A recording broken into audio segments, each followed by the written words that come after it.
to Black Men's Digest, the show for black men, about black men, to black men. I'm your host, James Smith, so thank you all for tuning in. We have a great show lined up for you today. On today's show, we'll be discussing forgiveness with author Sedrik Newbern. Also on today's show, I'm going to show you how to make a perfect healthy green smoothie. Now, I like to start each show with what we call the Good Brothers Spotlight, where my staff and I scour the internet to find good positive black men in the news. So today's spotlight is on Jewel Jones, the youngest city councilman in the city of Inkster, Michigan. Now, over the past few weeks, there have been some horrible news coming out of the state of Michigan. So it's always good to hear something good and positive. Now, 20-year-old Councilman Jones was like a lot of students at the University of Michigan at Dearborn. He wanted to make his mark on the world, and he was committed to getting his education to make that happen. But, unlike most of his fellow students, Jones has taken a huge step to make that happen before graduation. He ran a successful campaign to join the Inkster City Council and is now the youngest ever city councilman that city has ever had. So congratulations to Councilman Jones. Keep up the great work, and we'll look forward to seeing great and positive things coming out of the city of Inkster. So, let's get started with our show. After these quick messages, we'll be back with author Sedrik Newbern.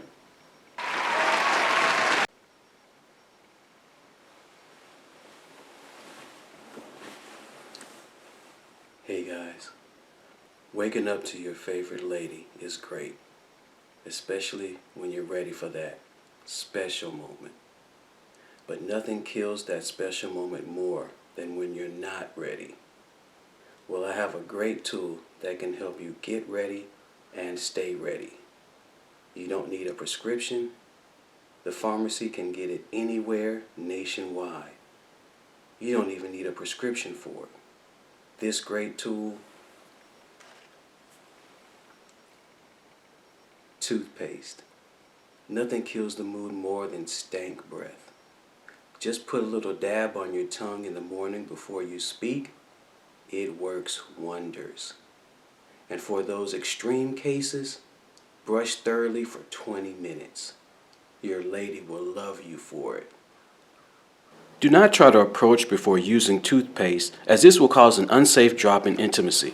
Additional side effects include a sharp elbow to the throat, uncontrolled screaming, and your feelings getting hurt. Remember, good breath, yes. Stank breath, no. Use toothpaste. Welcome back. Forgiveness is a hard pill to swallow for many black men. The memories, the hurt, the emotions that are tied to it are sometimes too much to handle. My next guest is here to talk about just that. He's the author of the book, Unconditional Forgiveness, Lessons on Letting Go to Build Better Relationships. He's a husband, a father, speaker, and a successful business owner. So let's give a warm welcome to Sedrik Newbern. Hey, Sed, how's it going, man? Man, it's wonderful, man. Good to hear from you. Thank you so much for having me on. My I pleasure. can tell you how excited I am. Yes, definitely. My pleasure, man. I know all the brothers are definitely open to hear the wisdom and knowledge that you have so we can help men, basically handle forgiveness better than before. So we'll get right into it. What prompted you to write the book? Well, the real impetus behind the book for me was my childhood growing up without my father in the house. And when I found out that I was expecting my own son, I did kind of freak out a little bit, a little scared about being a good father, being the man that I needed to be, because I didn't grow up with my own biological father in the house. I did have a stepfather. And so I started going back through all of my experiences to determine whether or not I could be a good father. And when I look back, there were a lot of actually fraternity brothers of ours that were mentors for me that really allowed me to see what it meant to be a good man, to be a good father, to be a good business owner. And so as I reflected on all of that, I realized that there are other guys out there like me that most likely don't know what it means to be a good father, or they may question whether or not they will be because of their background. And so as I looked at all of those relationships, and I also thought back to the relationship I had with my own father, who when I was 18 years old, I went out to visit him, and we sat down for a conversation one night, and it was in that moment I said, Dad, you know what, I can appreciate how difficult it must have been at the age of 24 years old, having a child in Washington, D.C. You know what, I forgive you for leaving. I forgive you for not being there for me as I was growing up. You know, I forgive you. And it was in that moment that he forgave himself. So again, as I'm processing all of this in my mind, I remembered that moment and I realized how forgiveness opened the door for me and my dad to have one of the best relationships that I have in my life right now. He's truly one of my best friends. So between those two issues or those two pieces of my past, it just made so much sense to me that I needed to write a book because forgiveness is at the core of all relationships. Because if you're able to forgive, then you don't harbor a lot of those ill feelings and pain that then ends up destroying future relationships. So that was really why I wrote the book, to try to put some things out there and hopefully clear some things up, because there's so many moms raising kids by themselves and men trying to be fathers and don't know. So that was really why I wrote the book.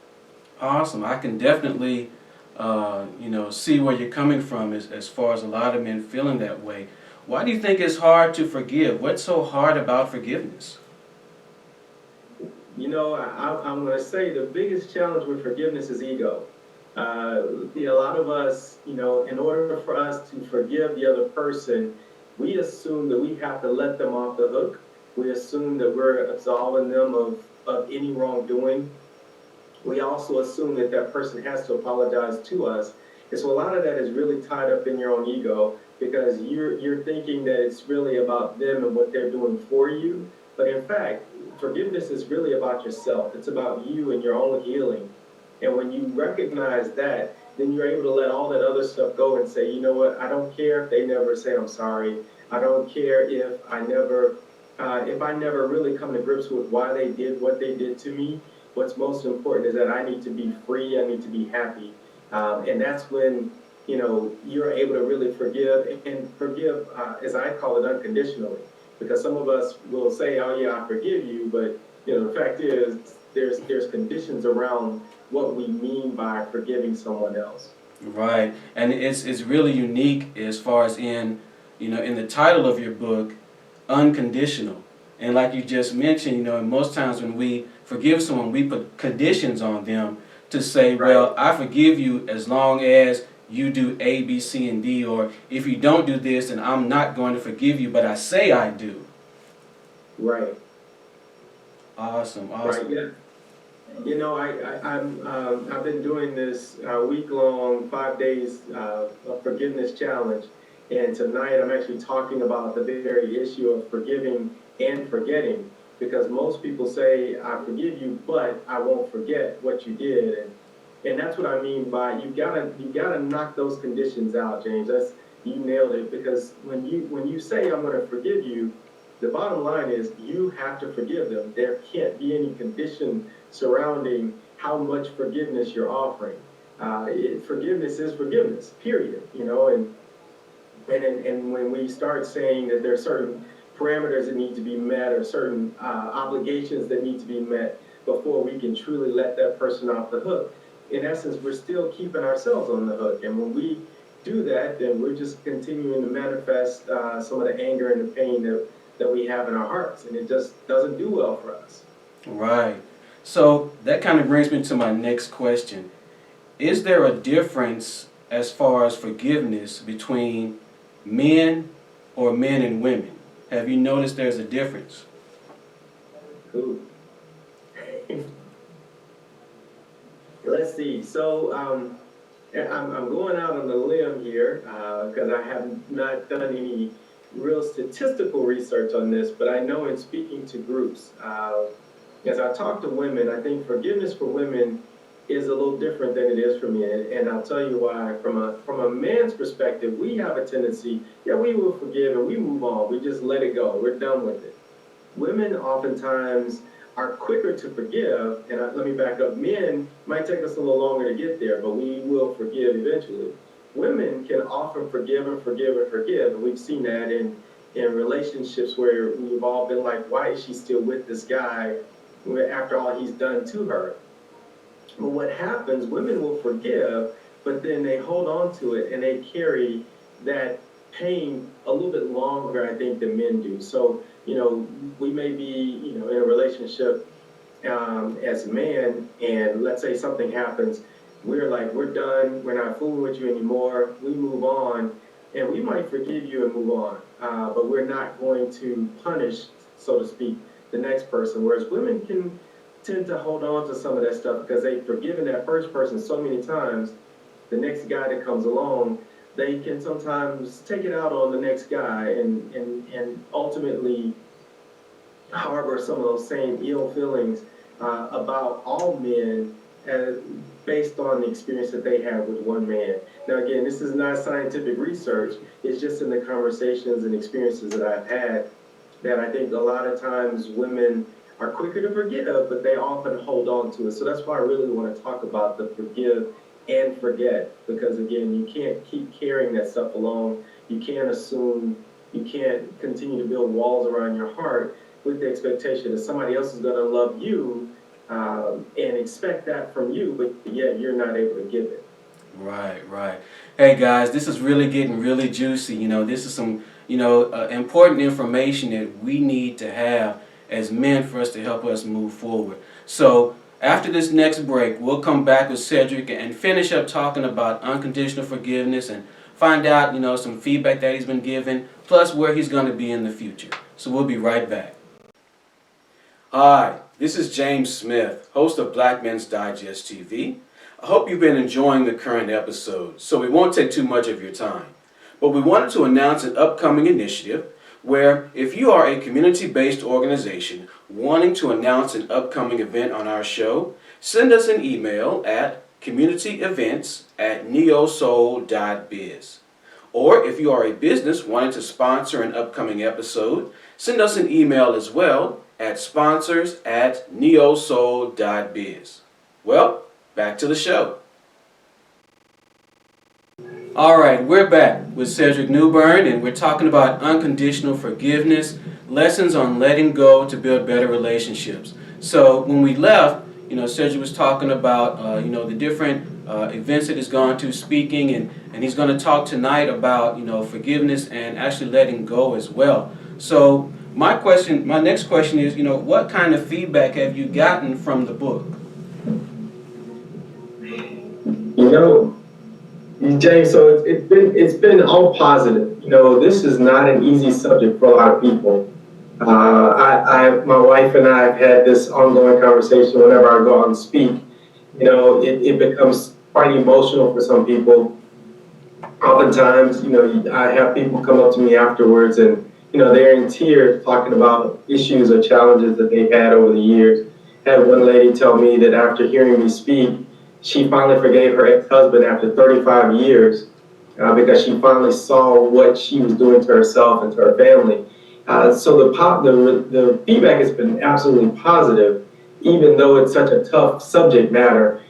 People receive it in a way because of how I deliver it, and even the book, the way that I wrote within the book, it's just very conversational. It helps put things in a different perspective.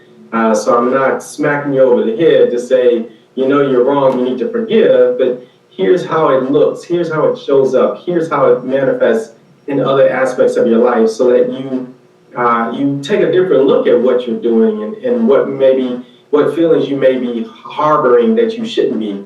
So that's why I think it's been received a lot better than I could have ever even imagined. I'm getting opportunities to speak in different places, and ironically in front of different types of groups. I never imagined that I would be able to take this message to so many different types of venues and so many different audiences, and it still resonates across the board. Awesome. I definitely wish you, great success. When I saw the book, I knew, and then coming from you, knowing you for a long time, I know this is definitely something fits in your genre of being, a powerful speaker and being very energetic and just coming out with a great way to deliver, like you said, that tough message. So, as far as Right. black men, what can black men gain from reading this book? You know, so James, one thing I think as black men, we are often challenged with exposing our emotions. I think it's a little more difficult for us because we've had to have broad shoulders and to be bold in how we move around, especially here in America. You can't be soft and deal with all that we have to deal with as black men. I think that this book allows you to understand some of where that may come from, and that it is okay for you to show your emotions, especially when it comes to the women that are in your lives and the children that are in your lives, because that is your safe haven. I would hope that men that read this book, also those that have children that they are no longer in their lives, that they will after reading this book, realize the impact of their absence, and that they will pick up the phone and try to forge a relationship with those children. Because again, so many of us get caught up in the whole issue of the mother and the child support and where the money is going and all that stuff. And as I talk about in the book, that's really not the core issue. The core issue is that that child needs to see you. A young lady's first love is her father. A young man's best example for who he's going to be growing up in life is his father. And if you are not there and there's no one else to fill that gap, then we're creating more and more young people that have no clue what it means to be successful in life, but more importantly, that have less respect for black men. So we're already fighting one struggle, but yet we're creating another generation of kids that have less respect for us because we haven't lived up to our obligations. So, and I will say this is a message I say to all men, not just black men, but especially for black men. I think we have taken a bum rap in this area and in this space, and I would hope that more black men that are doing what's right will stand up and say, no, I'm tired of the images that are being portrayed in our community and abroad around what we are doing as black men in the lives of our children. So hopefully you'll get more men that'll stand up and say, no, this is what I'm doing. I'm coaching a basketball team because I recognize that there are other young people out there that need to see positive black male role models. And I'm going to my son's school every day just to pick him up and to read to his class or whatever it is that you're doing in your community. So that way that negative transferred through media and other avenues that gives us, I would say, a negative light, that you're combating that with some actual images of what you're doing. And that's really what I hope to gain from this. I'd love to see a mobilization of black men around the country to do more and to stand up and say what they're already doing, because I know for a fact they're doing it. It's just that that's not what's being shown. It's not what's being portrayed. So we gotta do a better job of communicating for ourselves about ourselves. I totally agree. It's like you said, it's about getting together and just changing the media stereotype. That's one of the reasons why we started this film, this series, is to show people and show black men that it's we're more than what we see out in the public. Right. And your book is a great way to help start that healing process. To forgive ourselves of some of the things that we've done, because sometimes we as black men may not move forward because of some of the mistakes that we've made in the past. So like you said, it's about forgiving ourselves and then forgiving others, because I can forgive you, but if I don't forgive myself, it's still going to hurt me in the long run. Right. Absolutely. Great. Well, again, thank you, Sedrik, for your time. And where can people find you on the internet? Well, first of all, thank you. This has been a wonderful experience, and I pray that the people that are following your show will look me up. And I have a website. It's sedriknewbern.com. Spell it any way you want to. Hopefully it'll pop up for you, but my name is spelled a little uniquely. SEDRIKNEWBERN. So that's my website. You can also follow me on Twitter, Instagram, and Periscope at Sedrik Newbern. And then I've got a Facebook page. It's called Unconditional Forgiveness. And I've been doing weekly broadcasts on Periscope, and Facebook Live now is my new thing. I really like it.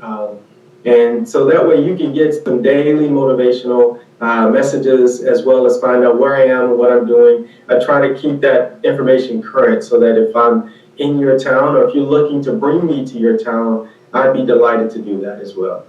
Well, great. And then I'll put all that information in the description box below, so you can follow Sedrik and purchase the book. Support great authors and what's going on out there. So again, thanks Sedrik for your time. We appreciate it, and have a great day. You too. Thank you so much, James. Enjoyed it, man. All right, all right. And we're back. We'd like to thank Sedrik Newbern for that great interview talking about his book, Unconditional Forgiveness. We certainly wish him much success, and again, thank you for being a great guest. Well, now we're here in the Be Healthy Kitchen, which is supported by our sponsor, BlackHealthVillage.com, which is a great resource for getting great information, health tips, specifically for African Americans. And while you're on the website, you can sign up for the Be Healthy Challenge, where you can purchase a t-shirt with proceeds benefiting the Crohn's and Colitis Foundation. So today, we're going to make a perfectly healthy green smoothie. Now, not many people are familiar with green smoothies, but it's a great nutritional drink that you can use as a supplement to a meal, and it has a lot of great nutrients and minerals that can help give you that energy burst for the day. So today, we're going to make one.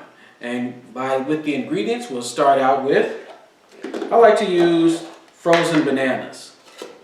Now, these frozen bananas really add a lot of great texture to the smoothie. Plus, a banana is natural sugar, so you don't have to worry about adding any additional sugars. We also use 1 cup of frozen fruit. And then our main meal, the green part. This is green spinach. You can use any type of greens, whether it's collards or kale or any type of green vegetable that you want to put in here as well. We also have water. And then for an extra burst, I like to use Emergen-C. This is a great kind of flavor add-in to your smoothie, plus it gives you that vitamin C that our body needs. So we'll start by preparing our smoothie. Now with the frozen banana, you can use a whole banana or a half. So for our smoothie, we're just going to use a half. And you pour in your fruit.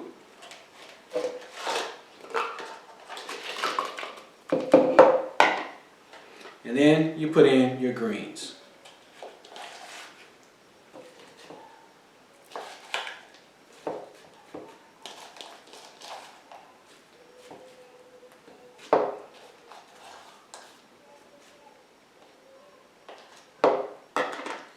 And now we pour in our Emergen-C.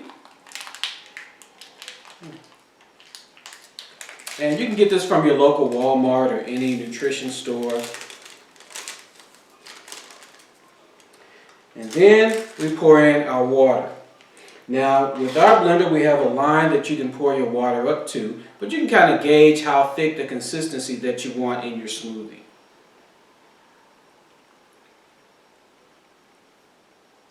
So I'm going to pour it right about there. All right. And now we'll mix it up.